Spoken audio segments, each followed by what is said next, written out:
Hello అందరికీ. మన ఇంటి దగ్గరికి గోవు వస్తే చాలామంది కేవలం ఒక జంతువు వచ్చిందని మాత్రమే చూస్తారు. కానీ మన పురాణాలు మాత్రం గోవుని దైవ స్వరూపంగా భావించాయి. అందుకే గోవుని గోమాత అని పిలుస్తారు. పెద్దలు ఒక మాట చెబుతారు, గోవులో ముక్కోటి దేవతలు నివసిస్తారని. అయితే ఆ దేవతలు గోవులో ఎక్కడెక్కడ ఉంటారో తెలుసా? పురాణాల ప్రకారం గోవు కొమ్ముల్లో బ్రహ్మ, విష్ణు, మహేశ్వరులు నివసిస్తారట.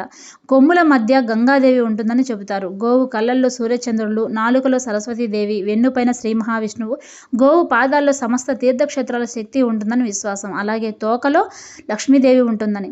అందుకే పూర్వకాలంలో ఉదయం నిద్రలేవగానే గోవును దర్శించడం శుభంగా భావించేవారు. మరి గోవు పూజ ఎందుకు చేస్తారో తెలుసా?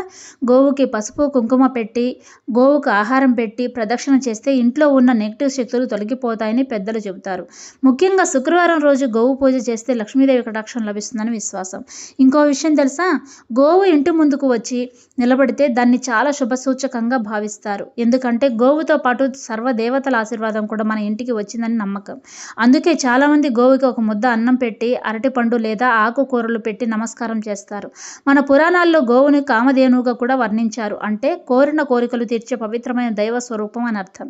అందుకే అవకాశం ఉన్నప్పుడు గోవుకి ఆహారం పెట్టండి, ప్రేమగా తాకి నమస్కారం చేయండి. ఎందుకంటే గోవును సేవించడం అంటే దేవతలను సేవించినట్టే అని మన సనాతన ధర్మం కూడా చెబుతోంది. అందుకే మీకు అర్థం కావాలని ఒక చిన్న స్టోరీ. ఒక ఊరిలో చాలా పేద కుటుంబం ఉండేది. ఎంత కష్టపడినా ఆ ఇంట్లో డబ్బు నిలవదు. మనశ్శాంతి కూడా ఉండేది కాదు. ఒకరోజు ఆ ఇంటి ముందు ఆకలితో ఉన్న గోవు వచ్చి నిలబడింది. అప్పుడు ఆ ఇంటి పెద్దమ్మ ఇంట్లో ఉన్న చివరి అన్నం ముద్దనే గోవుకు పెట్టింది. అందరూ ఆశ్చర్యపోయారు. మనకే సరిపోదు, గోవుకి ఎందుకు పెట్టావు అని అడిగారు. అప్పుడు ఆ పెద్దమ్మ ఒక మాట చెప్పింది. గోవుకు పెట్టినది దేవుడికే పెట్టినట్టే.